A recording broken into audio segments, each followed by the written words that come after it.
Essex Identities. Before I get into the gist of the presentation, I thought I'd do a little bit about how English local government is structured, because there's a famous sort of story from Ireland of a guy who's driving around the country. He's trying to get to Tipperary. He stops and he asks someone that he sees in the street, "How do I get to Tipperary?" And the reply he gets is, "Oh, if I was going there, I wouldn't start from here." And that's pretty much where we are when it comes around to trying to sort out identity management and citizen access in British local government. Because at the top, we have central government defining the various bits and pieces. You can all read, so I'm not going to go through the various bits on the slides. But then we have this weird layer. Because of an initiative quite a long time ago, we have unitary authorities, which I would imagine the bulk of you in this room are used to. They are a local authority that delivers all the services you'd expect in a local region. However, the legacy of the history of England means that we also have a weird mix of county councils and district and borough councils who do different things. Now that's confusing for the citizen. It's confusing for me. So how on earth we crack this one is very, very confusing. So let's have a look at what it actually looks like. Hopefully this will come out a bit clearer in the slide pack. But essentially what we've got is the green bits, the light green bits are unitary authorities. As you can see, there's not actually very many of them. The purple bits are what we call metropolitan authorities. These are the dense city regions, for want of a better phrase. The dark green bits are county councils. There's mine. And of course, we've got London. So if we look at the southeast, within the southeast, and this is the, I'll have to get off here now. There is my area. So it doesn't come out very well on this slide, unfortunately, because it's so small. But Essex itself is made up of a lot of different authorities, including 2 unitaries. Makes it very interesting when you're trying to get collaboration together and to move on. Now, I couldn't possibly come to Sweden without doing a little bit of PR for Essex. It's often thought of as just an outer London suburb. But in reality, we've got nice commercial bits, we've got pretty seaside bits, we've got a lot of history and pretty bits dotted about all over the place. We've got history, and we even have proper cities starting to develop. And finally, with a home of pub rock with the late great Lee Brillo and his little man, Dr. Feelgood they were called. So, in order to take you through this case study, I've really got to go back a few years. There was an initiative called e-government. And in order to address that, all of the authorities in Essex, including the blue light services, fire, police, ambulance, and everything else, came together to form a partnership. Now, we evolved from a bunch of IT managers who were just working together to try and get some sort of commonality amongst our systems, processes, and the way that we were going. But we knew that that wasn't actually going to deliver what we wanted.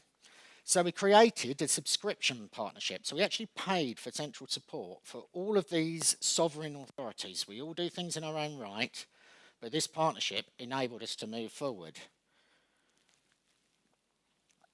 The main thing we did during that time, really, was we built what we call an extranet, which was just basically a secure private network that linked every single partner together.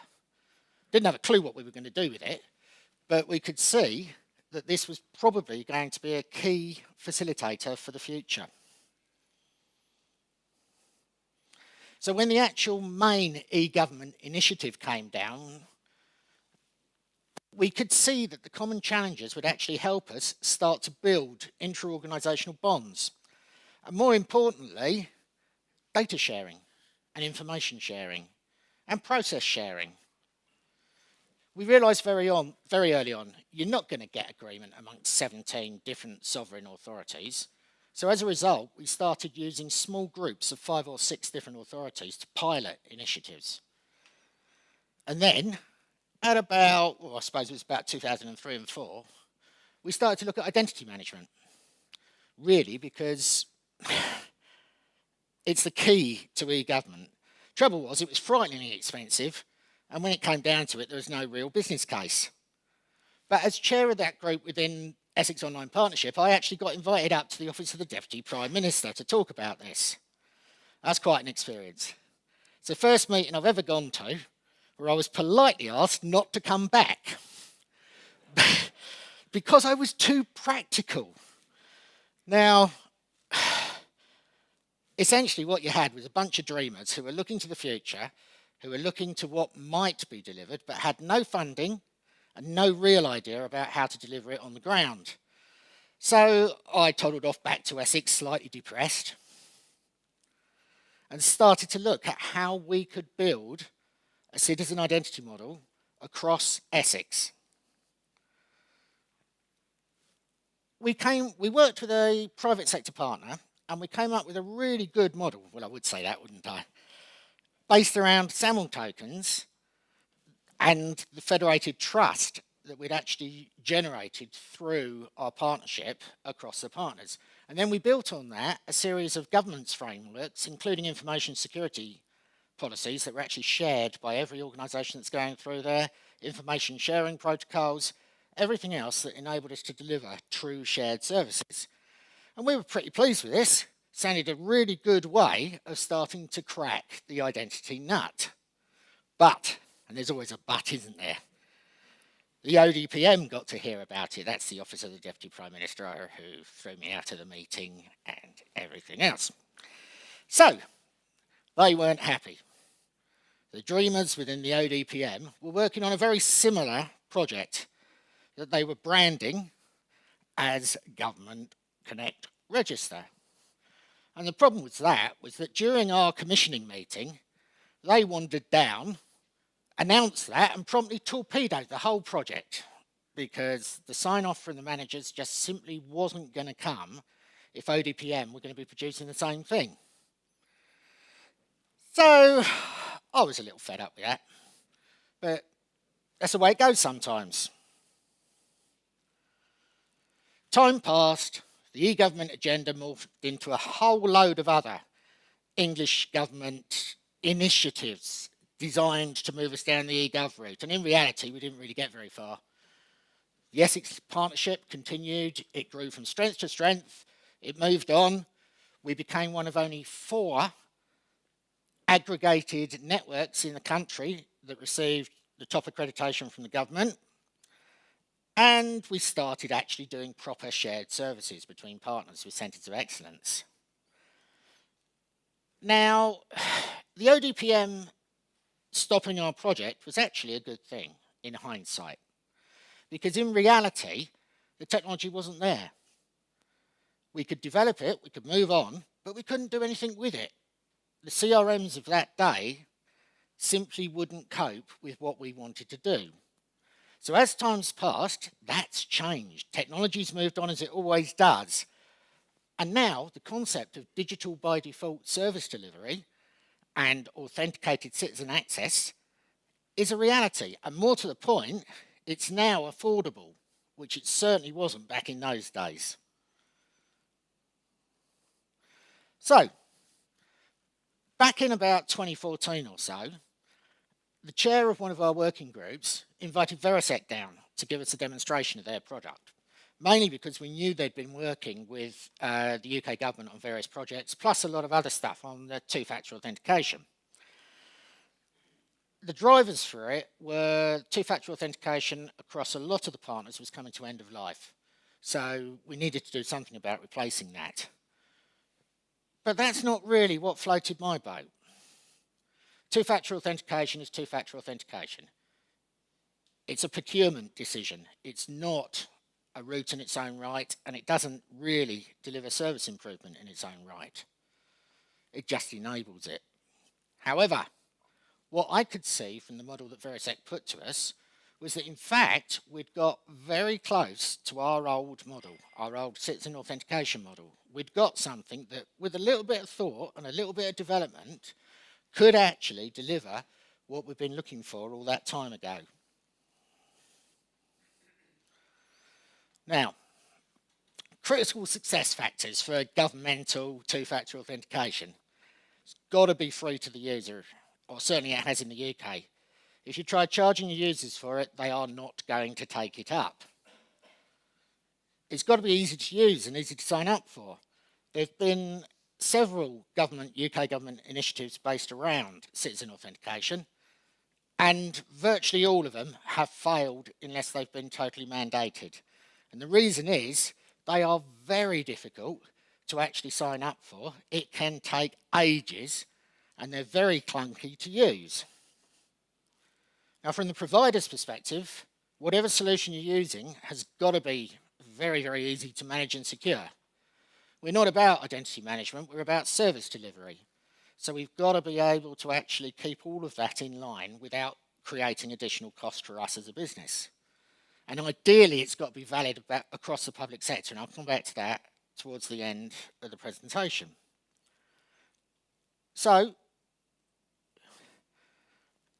in about, again, this would be early 2014, I presented a model to our management board for Essex Online Partnership based around using the extranet and Ware to provide two-factor authentication for all of our staff, for home working, for various other bits and pieces, allowing them to access everything from home. Because we had the extranet, finally we had a use for it. And what we did was we built a resilient architecture using that extranet to actually transfer the information across. So we haven't got to worry about internet security, we haven't got to worry about anything like that. The traffic is coming across a trusted network with all the governance and the security arrangements in place already that's completely isolated from the rest of the networks. So it's a totally secure means of doing it. Traffic is very, very light, so we can get through without any real bother at all. You know, it's just worked really well. So I put this proposal up to the management board, and they were quite keen. But the bit that really sold it to them was the option of expanding it into citizen access. Now, the beauty of this model is that once you've actually created the authentication process in the first place to give the citizen their identity, i.e. to say that this person is who they say they are, almost nothing else has to be done by the authority. You're allowing the citizen to manage their own credentials, which is the purpose of the Common Client Directory. So instead of the authority having to sit there and validate every transaction to say, yes, you can get to this, yes, you can get to that, no, you can get to that, with a little bit of automated processing at the back, you clear that.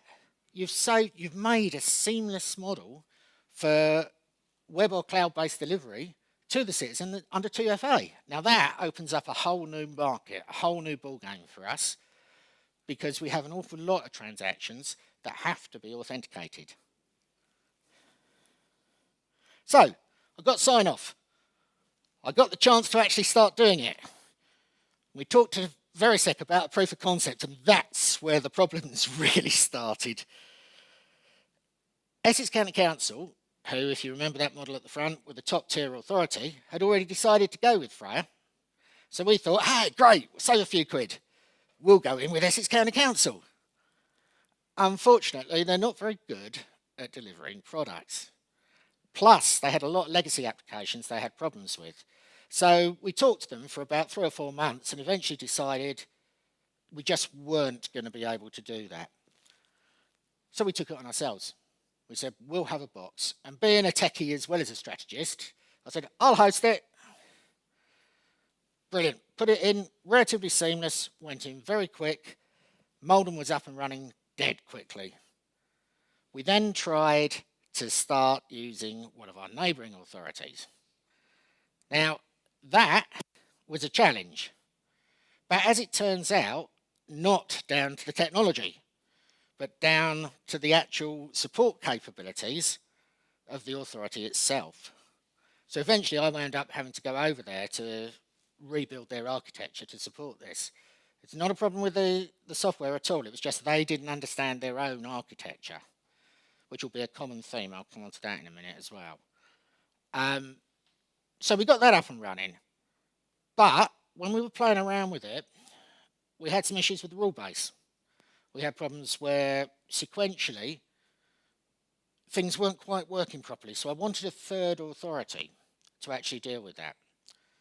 And that took me ages, trying to get buy-in from certainly the outsourced. I don't know if we have any outsourced providers in the room, but can I thoroughly recommend, if you are working with a customer, that you take a positive, collaborative approach towards it, because almost every supplier that I dealt with from the outsourced market wanted to charge their users for a proof of concept. I've got no problem with them charging them for the real thing when they've all set up, but charging for a proof of concept, sorry. After a lot of negotiation, we managed to find another in-house team that would play ball. So we put a third authority with a completely different architecture into the frame, and that was excellent. It took us a while, but we got there. Everything was up and running. Away we went. That's been there for a while now. That's working really well. So, where does this all fit in? This, in a nutshell diagram, is our ICT strategy. We actually have Verisec pretty close to the heart of it, because the sort of orangey cloud that we've got there is our combined Freya solution. That's resident access, it's remote access for staff, all the various other bits. Now, remembering back to that first diagram, Essex as a whole could potentially have a resident needing 4 separate IDs under the traditional model, because we've got Essex County Council, who deal with schools, who deal with children, who deal with social services and everything like that. You've got the district councils, who are dealing with benefits and housing and bits and bobs like that. You've got health, who are a completely separate entity, but are becoming more and more linked in with what we're doing in the UK. And then, of course, you've got fire. Well, why anyone would need two-factor authentication for fire, I don't know. But I'm sure there's a reason somewhere. So that could give you 4 separate identities. The beauty of this one is that we can deliver it all with one token. And that token can be a Google Authenticator or Apple or whatever. The token on the phone is good enough to deliver this. And for those individuals that don't have a smartphone, and they are some about, unfortunately I've got one in my IT team, there's hard tokens that you can use as well at very, very cheap costs. So the whole model, the whole way it fits together, is starting to deliver it. So, where are we? We've been live for about a year now with two-factor authentication for remote access. We've got 3 authorities going across it. What we've currently got as well is a resilient pair. Now, this gave Verisec a bit of a headache, because their natural model is actually based around everything being on one LAN or one WAN or one set of IPs. And the way that we run the extranet, we have to because of government legislation, is that we NAT a lot of stuff. Now, all I can say is that Verisec's technical support have been absolutely superb at rectifying those problems. We've sat there with them on the phone. At one point, I think I had Belgrade, somewhere up north, Essex, and I think there was another country involved, but I can't remember which, all on the phone, all collaboratively resolving this problem. Now, if that's not a sign of how technology's actually made the world that much smaller, I don't know what is. And they were excellent. They got everything sorted. It's all hunky-dory. We've got 2 other authorities that are coming live in the not too distant future, and all of the rest, that's another 13 authorities, bear in mind the fire and everything else as well, are getting ready to go. Now, the citizen access is pretty much phase 2 of the project. We're just starting to look at what we're going to do as far as the citizen validation and authentication is concerned, to make sure that we get that bit right. We've got a fly in the ointment on that as well, as is, yet again, the government has come up with its own version. But I'm going to learn from our mistakes on this one, and there's no way that we're committing to the government's version until we know it works. There's lots of issues at the current time with potential cost of it. They want to charge either users or councils to be able to do it. And we, at the moment, have a regime that is steadily reducing our budget. Some of the budgets within local authorities have been slashed by anything up to 70% over the last 3 or 4 years. So these are very, very hard times in British local government. This could give us a really good way of getting out of that. If we can encourage channel shift, the technology is now there, two-factor authentication is now there, this could actually start to solve our problems with the budgets and where we're going. So, that was a very, very quick run through of what we're actually doing. As a closure, this has been going on for ages. I first started looking at citizen identity and how that's all going to work in 2002. It's 14 years it's taken us to get here. I'm just very, very hopeful that now the technology's about, it's not going to take me another 14 to actually see it through. So on that note, having done a very quick rush through, and bearing in mind it's very close to lunchtime, I'll stop for any questions you might have. If not, I can run away quickly. Right, thank you.